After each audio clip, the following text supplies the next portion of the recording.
the harlot, the fallen woman, the killer, the royalty, the men who loved her, the trial, the scheming wench, the scandal, the shame, the audacity of her, the change to Islam, the trial,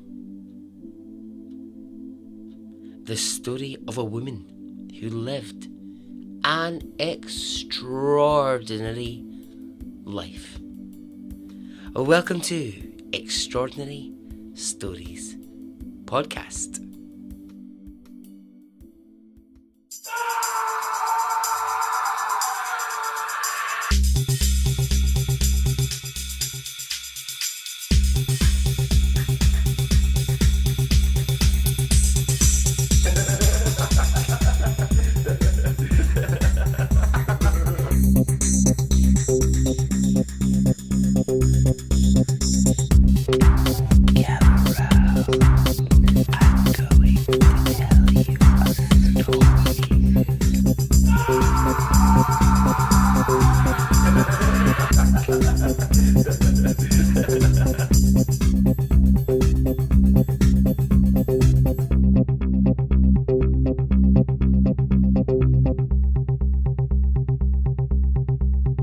Hey, how are you?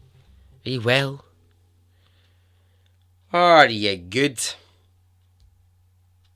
I am. Okay, this story, I've told the stories of some nutters, some real wackadoodles, and some really great people. I've got no idea where this person fits into that.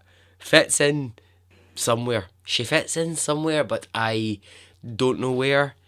I can assure you it is extraordinary. Are you ready? Okay, let's go.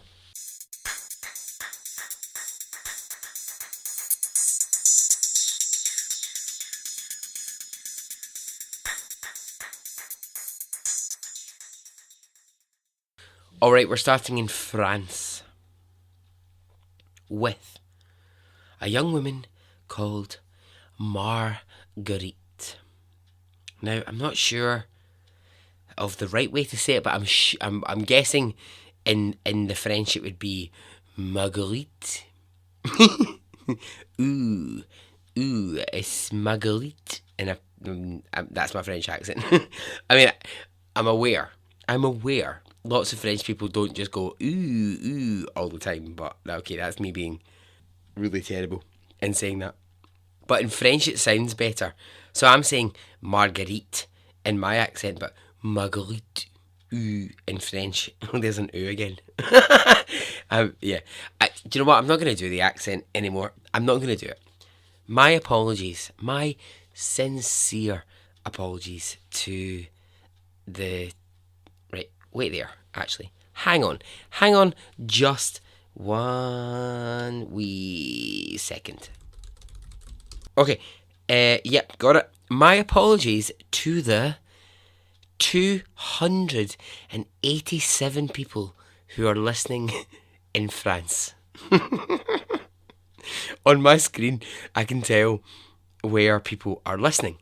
This is weird. It's very boring podcast chat. But basically, what happens is when you record an episode, you upload it to like a central system, and that central system then sends it out to like iTunes, Spotify, Podbean, Podfish, Podcake, whatever. I don't know what any of them are called because I would really only use iTunes for mine. But it sends it out to all of them. But what it does is it pulls back all of your information and it tells you have 3 listeners in Norway. You have 18 in Japan.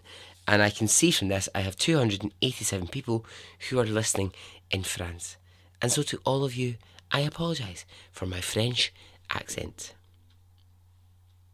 Marguerite was born in 1890 to a working class French family. Her dad, he worked as a cab driver, and her mother was a maid. So they lived a fairly poor life. Didn't have much money, this family. Now, Marguerite was their first born child, and the second was a boy. Marguerite was often entrusted with looking after her younger brother. And tragedy struck one day when Marguerite was 15 and she was in charge of looking after him. She took her eye off her brother for a second, and he was hit and killed by a lorry in the street while under her care. The lorry hit him and he was dead instantly. Now, devastated by the death of her brother and the fact that she was in charge of him, Marguerite went into a depression. Now, her parents, in their grief, they take it out on Marguerite, and they make no bones about it. They blame her for the death of her brother. As they are seeing it, she was in charge and she didn't do a good enough job. And as punishment at age 15, they kick her out of the family. They kick her out and they send her to the Sisters of Mary boarding school. Sounds fun. Sounds like a great place to go. So, the Sisters of Mary is a boarding school run by nuns. So, at age 15, she's placed into this home, and the nuns make her work as a domestic servant. Now, Marguerite's obviously still grieving the death of her brother, but here she is. There's very little that she can do about where she is. Right now, she doesn't really have any control. What we'll learn about Marguerite as we go is that actually taking control becomes a huge part of who she becomes and a huge part of her story. But at age 15, here she is. She's in the Sisters of Mary boarding school. And Marguerite, at that age, she's very sexualized. At the age of about 13, she had begun having sex with local boys from the village. Now, this is maybe, I don't know, I'm just guessing, is maybe another reason that her mum and dad might have kicked her out and wanted rid of her. Because Marguerite's openness to sex wasn't a secret. She made no secret of it. Even at 13, 14, 15, she was happy to let people know she enjoyed sex. And it's while she's at the Sisters of Mary boarding school, the nuns discover that she's having sex with lots of different men. And that at age 15, she has fallen pregnant. Oh, okay, not good. The nuns are not happy. Not happy at all. The nuns are livid. So, what do? Well, they kick her out. They get rid of Marguerite. So, I mean, she's really got nowhere to go at this point.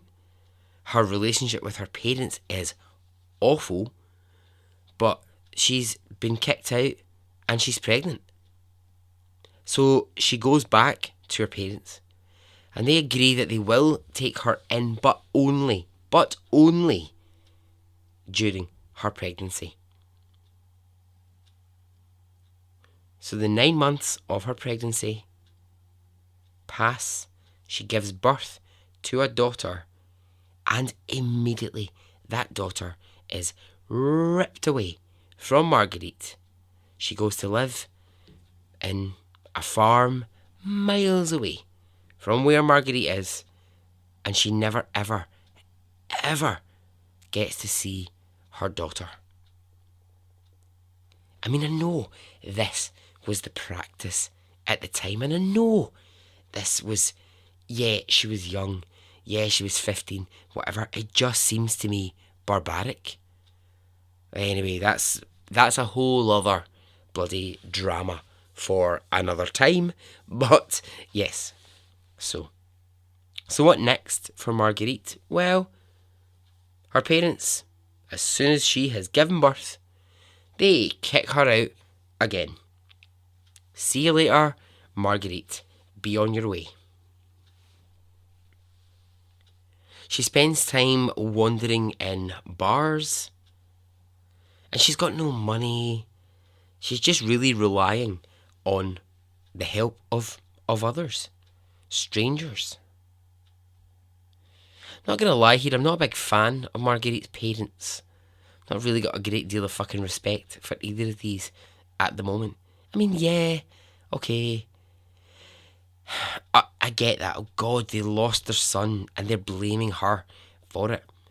But come on, she's now 16, 17. She's had her child ripped away from her, and now she just is kicked out into the streets.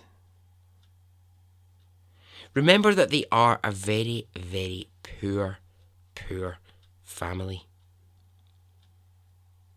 In time, they might end up regretting that this is how they treated Marguerite. So it's at age 17, still wandering bars in France with no money, that she meets a brothel owner. I mean, that sentence alone is a worry. Okay, for bringing a brothel owner into the story. How well can it go from here? Not very well. The minute you go, that person meets a brothel owner. Okay. Well, let's just see. Let's just see what happens to Marguerite. So the brothel owner that she meets is Madame Denart. Madame Denart had owned brothels for years. Years and years throughout France. Now she sees Marguerite, she sees the desperation in her, and she takes her in. Now, Madame Denart's brothel, well, it wasn't your... what am I trying to say? It wasn't your usual skanky, manky, kind of regular guys on the street just looking for a shag kind of brothel. She was much more of a high class kind of place.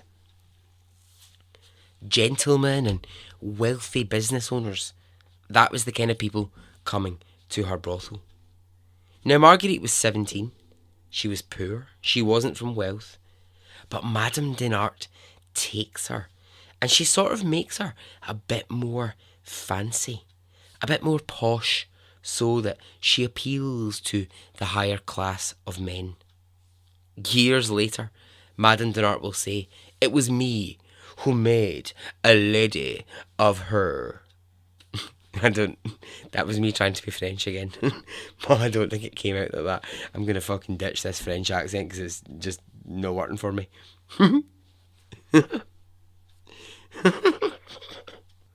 Now, one of the men that Marguerite is entertaining is a 40-year-old married man called André Meller. I mean, of course, he's called André. He's French.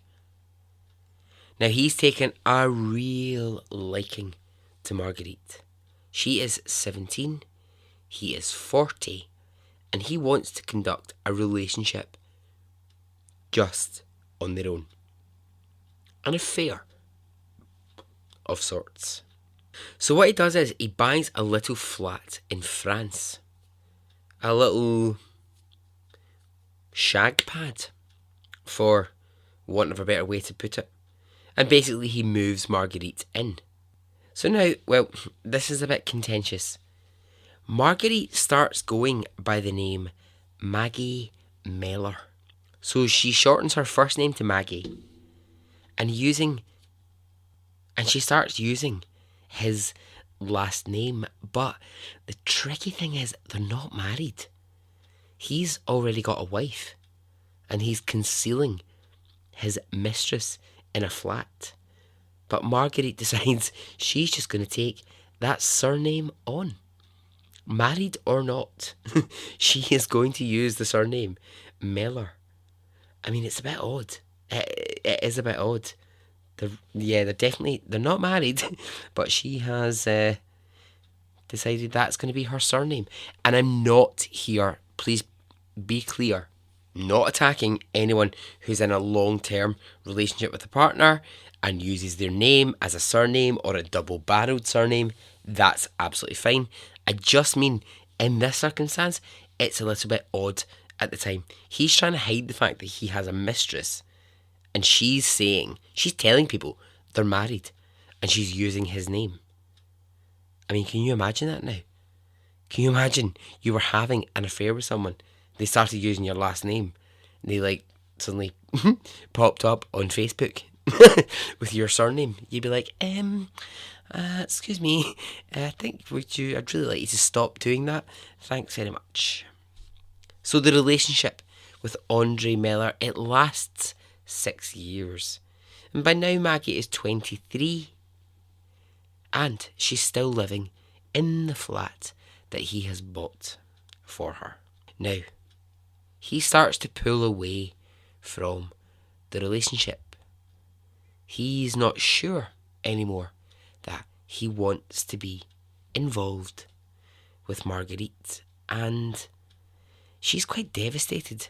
She's quite devastated by the breakup, because for her it was romantic. She had really strong feelings of love for Andre, but in his eyes it was over.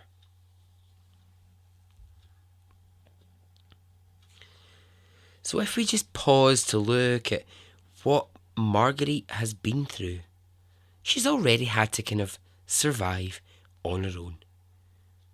You know, she's had a really tough time from her family. And what it's given her is it's given her a really strong survival instinct and an independence. And although she happily lived while someone else paid for it, she's still someone who is independent. So now the next big event is going to happen for her, and it appears in the form of royalty. Edward VIII, who would later go on to be king of the United Kingdom and lead, his own crazy life. He was fighting overseas in World War I. But here's the thing about Edward VIII. He was quite inexperienced in the world of sex. So while he was in France, he was complaining to friends that, he hadn't really had a great sex life. And he wanted a bit more experience. And I quote, this is what he said. He said he would like to be shown the wonders by an experienced lover. Ah, the times that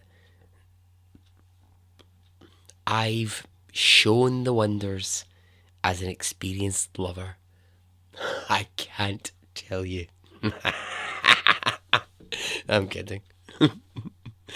Or am I? So, he gets set up with Marguerite in order for him to learn more and more about sex. And the two of them, they really like each other a lot. After their first encounter, they have a relationship which lasts for a year. Edward VIII, now he knows at this point, he's in line to be king. Is Marguerite ever going to be queen material? Well, who knows? Maybe she will be. She's not who the royals would normally pick as a queen. But, here he is. He's in this relationship. But after a year, he starts to lose interest in Marguerite and starts to withdraw from the relationship. And eventually he just leaves her alone. Marguerite's quite heartbroken by the ending of their relationship. And, well, actually, she's quite heartbroken at the end of her relationship with royalty. She was dreaming of being a princess. She, right again, a bit like she did with the first one, she decides that she will tell the world that she was married to Edward VIII. Marguerite, Big Mags, Maggie doll, you weren't married to him. But she will say, oh, that was her second husband. Now, just so we're all on the same page, she hasn't ever been married. She's now had 2 relationships, but she's convinced herself in each of those cases that she has married these men. I think you just need to calm it down a bit here, Marguerite. You're coming across a wee bit psycho. I mean, I'm saying that right, but the other side of that will say, like, maybe there's attachment issues, maybe there's abandonment issues. Our mum and dad fucking kicked her out the door when she was a teenager. So, maybe there's attachment issues. Maybe there is abandonment stuff going on. But, yeah, it's just a bit odd that she's attaching herself and saying, I've been married to these men because, well, no, she hasn't. So now, by this point, Marguerite's actually doing okay for herself in the world. At the end of the relationship with Eddie VIII, she went back to being a sex worker. But of course, by now, she is way up the chain. She's been shagging royalty, for Christ's sake. And that makes her a woman that lots of men want. So she starts to receive jewellery, money, antiques, clothing, all sorts from her lovers. Andre, the man who, put her up in the house for years and years and years, he hands over to Marguerite a large amount of cash. Why? Well, to shut her up, basically. It's basically money that says, stop telling everyone that we had an affair. I was married. I am married. Stop telling everybody we had an affair. Stop saying that we were we weren't. We never were. And if I give you this large amount of money, will you just shut up about it? The affair's over and I need to get on with my own life. Now she takes that money and here's what she does with it. She buys herself a massive house. She buys herself horses and gets herself a servant. Fancy Nancy. Check out Minted Marguerite. She's got all the money. All the monies in the world. So, man number 3 is about to walk in to Marguerite's life. At age 29, she marries Charles Laurent. And Charles is wealthy. Charles has got money. They have a passionate 6-month, sex-fueled relationship. But it cools down really quickly and they divorce after 6 months. But what does the divorce leave Marguerite with? Well, it leaves her with more money. I mean, by this point, she is literally walking around singing, "Money, money, money, must be funny in a rich man's world." She is loaded at this point. Loaded at this point. So, she's been attached to these 3 men, one of which was royalty, but now man number 4 is about to enter her life, and this will be a dramatic shift. It's a different kind of man from whom she's ever been entangled before. His name is Ali Kamel. No. His name is Ali Kamel Fahmy Bey. That's quite the name. Ali Kamel Fahmy Bey. I thought being Barry John Peter Henderson was quite long. But apparently it's not as complicated as Ali Kamel Fahmy Bey. And he meets Marguerite in 1921. Ali is instantly attracted to Marguerite and falls in love with her. Now, he wasn't technically a prince, but what he was ridiculously wealthy. And that last bit of his name, Bey, which I think is what you call Beyonce, maybe? I'm not sure. That's the equivalent of Lord. He was so wealthy. Within days of meeting Marguerite, he soon was proposing marriage to Marguerite and inviting her to come and live with him in Cairo.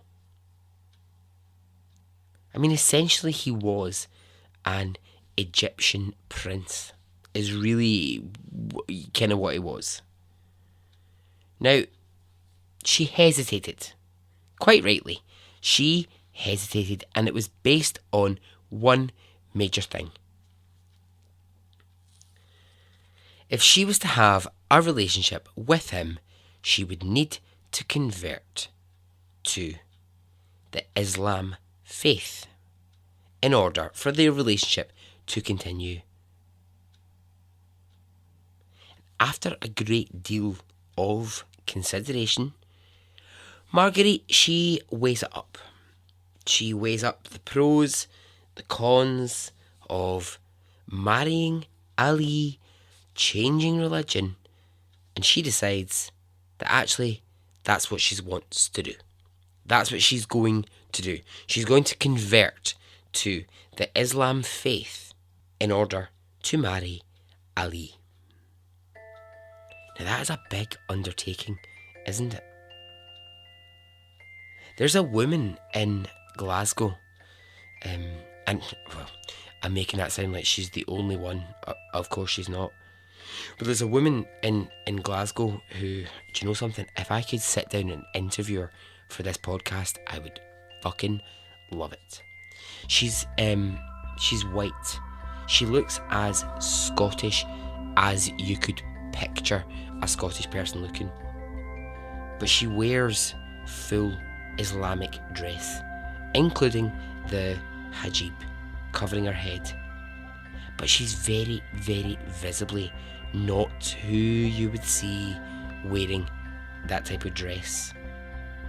And I'm only mentioning this because this woman has been attacked, and I'm talking physically attacked, in Glasgow 3 times, and really brutally hurt for wearing Islamic dress dressed as a white woman. Fuck off. Come on, Glasgow. Sort your fucking shit out. Each time these attacks happen, she speaks to the press. She's so strong. She speaks to the press and she says, look, I married an Islamic man and I love him very, very much. And yes, he asks me to wear this and I do. However, ultimately, it's my choice. He doesn't force me. I wear it as a symbol of our love. And yet people cannot seem to get over this. I know that happens in other cities, in other places, in a million places across the world. But this woman, for me, is she's such a reminder of that huge seismic shift in she is a woman who has made a choice. You know, she's grown up in Glasgow where you're either Protestant or you're Catholic. You're one or you're the other if you're white. And then she's made that choice where she's met a man and she's decided that she's going to convert herself to the Islam faith. And it's just, I think it's shocking. I just think the fact that she's attacked is fucking awful. It's just absolutely horrific. But Marguerite, she faces a similar choice here. But being the kind of, you know, sort of sassy lady that she is, she gets a contract drawn up before the marriage to Ali, and it states this, that she will be allowed to wear Western clothing and that she's also allowed to divorce her husband if she chooses. There's a massive battle between the two of them over the contract. He agrees, right? He agrees to the Western dress thing. He says, okay, you can dress in a Western way. However, no, you cannot divorce me. I'm the only one who can decide that a divorce should happen. You are not allowed to decide that.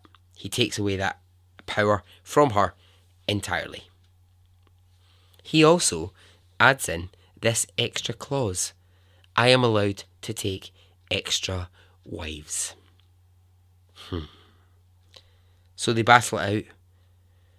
And eventually Marguerite agrees to this.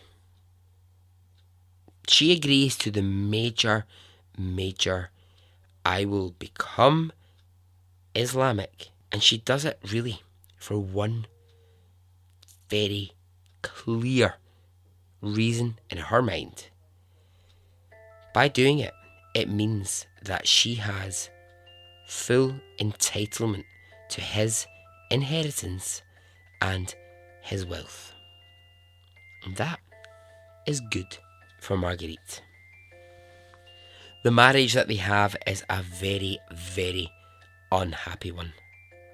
Ali expects of Marguerite that she's going to be a submissive wife, and she is not having it. Marguerite's I just think she's never going to be that. She is one of these people, she's just never going to be a submissive wife. She is independent. She's shrewd. She is in charge of herself, and he does not like this. The other problem that's going on is that she's openly sexual. Remember I said this about her? She loves sex. She loves to talk about sex. He has massive issues with this. He doesn't want a wife who openly talks about sexy time. he doesn't want a wife who's like, I love, this sexual position. I really enjoy when I shag like this, or, he doesn't want that. They fight continually. They argue day and night. And often, and this is a shocker, they fight in public. And that is completely unheard of for Ali and his family. A wife shouting at her husband in public is unheard of. It doesn't happen. But Marguerite is like, I've got a problem. I'm going to say what I've got to say, and I don't care if there's 20 different people listening. I'm just going to say what I've got to say. Public arguments, but aren't they fucking brilliant? Aren't they actually brilliant? The best thing is when you're in like a restaurant or a pub and a couple are having an argument. Well, maybe not for everybody, but for me, I'm like, can I just move my chair a little bit closer?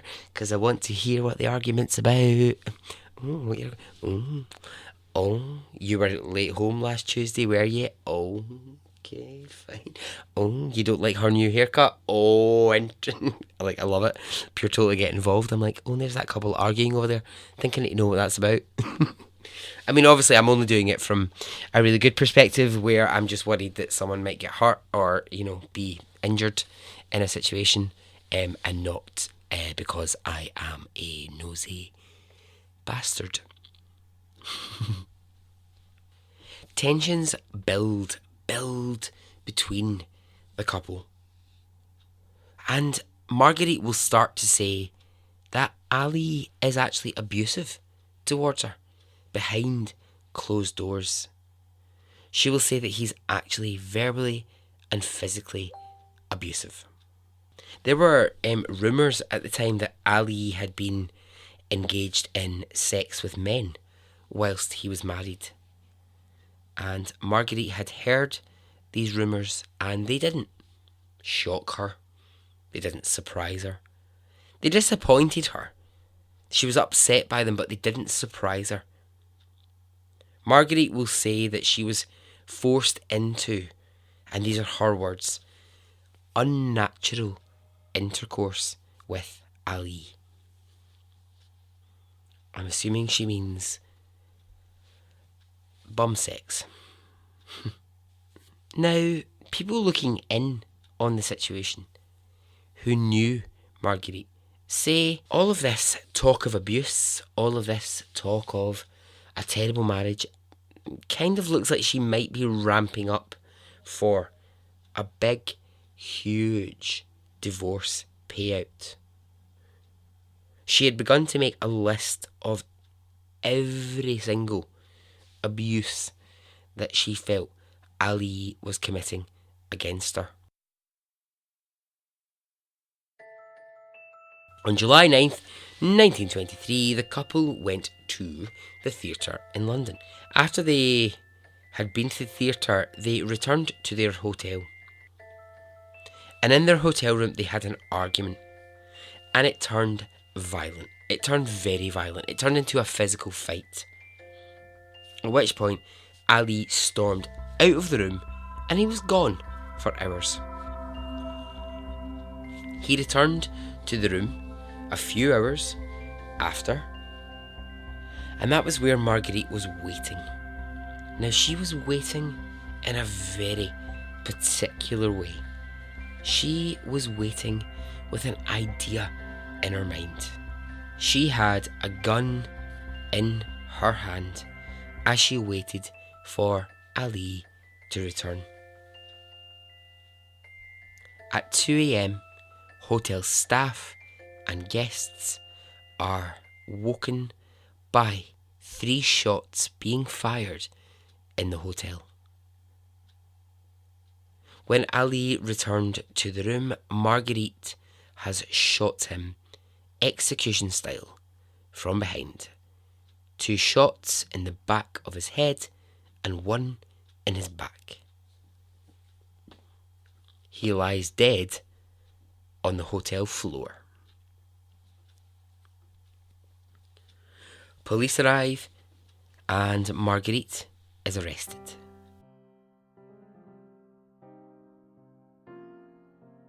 So with witnesses hearing the shots and police arriving to the hotel room where she is with the dead body, it really seems like an open and shut case. She is charged with murder, and it looks at this point as if Marguerite is going to go to prison for the rest of her life. But is the story that simple? Is it? Do I like a simple story? Oh, no, no, no. No, no, no. She was not a woman to be underestimated.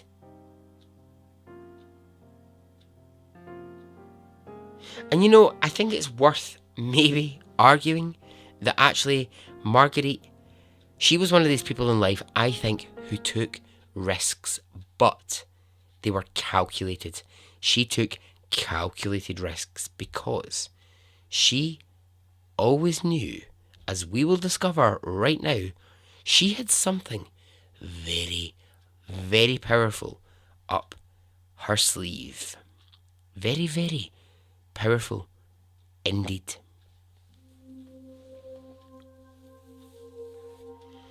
Now, I've done episodes before where I've talked about the justice system, things that can go wrong in police cases or court cases, but this right now is one crazy example of what happens when a woman charged with murder plays her ace card.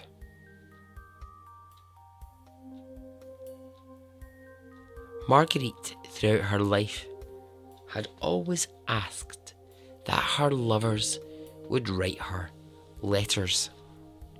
She loved to receive letters from the men that she was involved with, and these letters she kept. And so, arrested for murder, Marguerite begins to talk about the 20 letters that she has from Edward VIII, written during their relationship. Now, Edward VIII at this point is well on his way to becoming king. It's imminent. He's just about to become king. And here is Marguerite in a prison cell saying, I've got 20 letters written to me, and they are explosive. What do these letters contain? Well, they contain his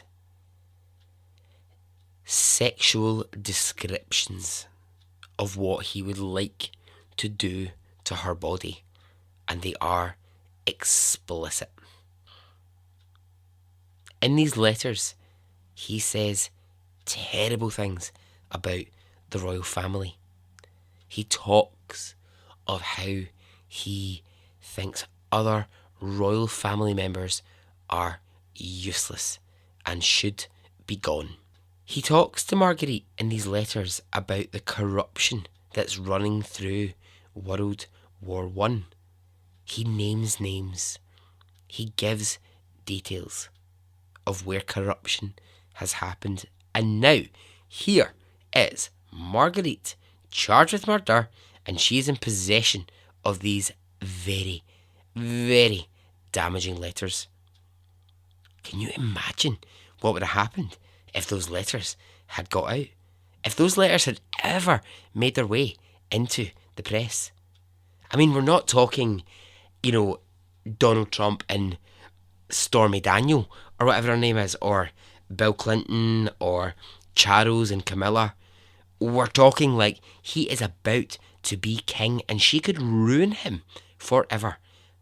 She could ruin the royal family and cause a major political storm. So what does she do? Well, she lets him know that she has these letters, and the royal family go into meltdown.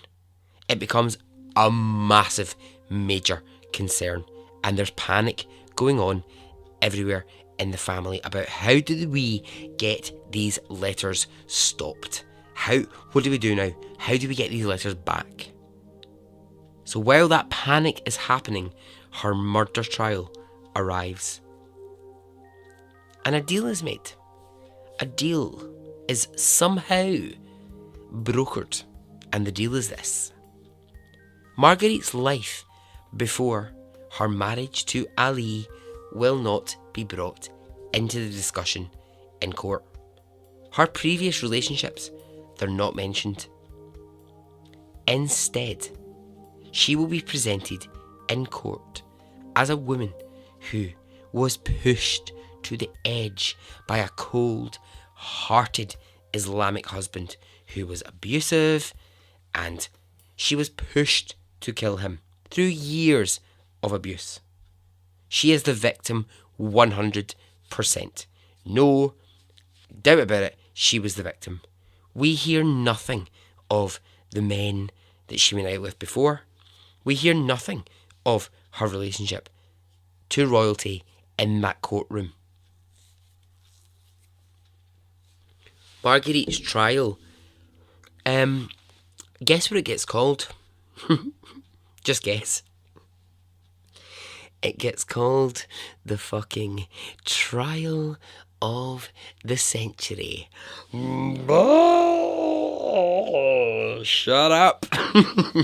Fuck off. Literally. But do you know what happened? See, when I read that term, I was going through this story and I was like, love this, great. Got to the term and I was like, are you kidding me? I feel like this phrase is following me. It's following me. Maybe there's some kind of like, I don't know.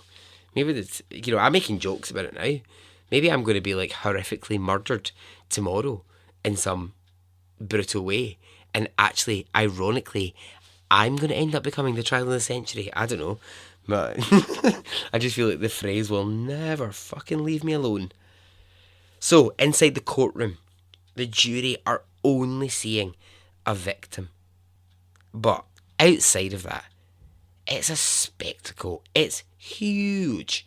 As much as it's being kept out of court, the media, they are playing out her royal relationships, the fact she was a sex worker, she was a poor French girl who had a baby at 16, she was once lived with nuns, etc. That's all being played out in the media. But inside the courtroom, she's a victim. And you know what? It works. In 1923, with thousands of people lining the streets to see the outcome of the trial, Marguerite is found not guilty on the grounds that her husband was abusive and that she was pushed to kill him. She has gotten away with murder.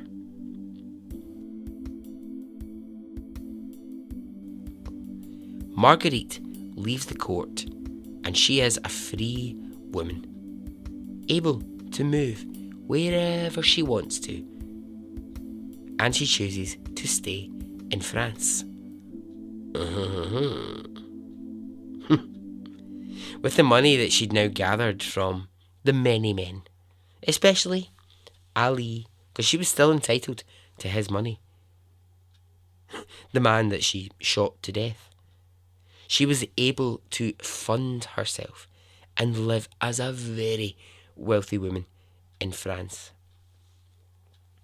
She ended up living in a huge apartment facing the Ritz in the centre of Paris. As her life continued, she went on to have affairs with very, very rich and powerful businessmen. And each time she would just take a little bit of their money, here, there, just adding to her fortune. She died age 80, alone in her apartment in Paris, and she left behind an enormous fortune. But what about those letters? She kept the letters from Edward VIII with her. She guarded them throughout her entire life. When she was dead, those letters were burned.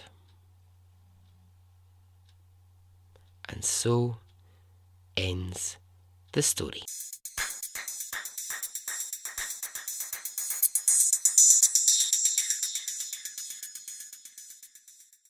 Oh, yeah. Okay. What a woman. What a story. I mean, yeah, fuck's sake. Honestly. I mean, I know I tell some crazy stories about some crazy fucking people's lives, but oh my god. This one. That's insane. She literally got away with murder. She's one of these ones, like, I almost don't know how to feel about her because nobody should get away with murder. But also, I have real admiration for what she actually came from and achieved. Yes, she was ruthless in it. Yes, she was harsh and she did a lot of shit things and, fucked up a lot of people's lives. But at the same time, I'm not saying I admire her. But I'm also saying I don't hate her at the same time. Because, I don't know, I think maybe she just had to develop survival instincts at a very, very, very, very, very young age. And it just made her kind of ruthless within that. But yeah, no, the getting away with murder bit of it, I'm like, no, that's not okay. But yeah, there's something in her that makes me, I neither love her nor hate her. I just don't know how to feel about her. Anyway, that's that's really all that I have to say about that. So that's quite inconclusive.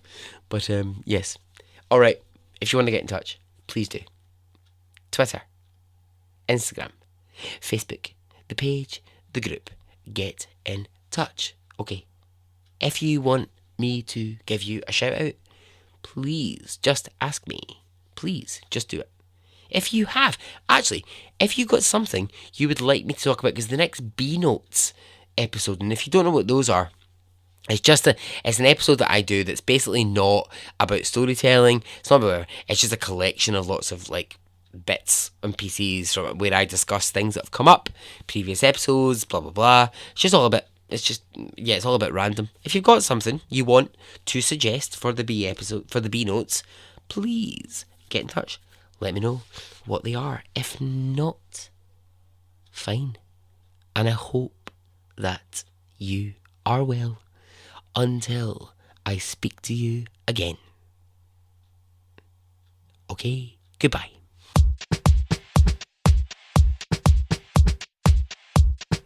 It didn't affect me really one way or the other.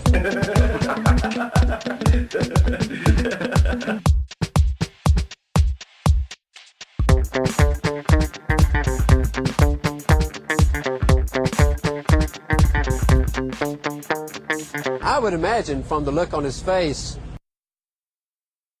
let's get it on, let's do it, let's get it over.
Let's get it on. Let's do it. Let's get it over.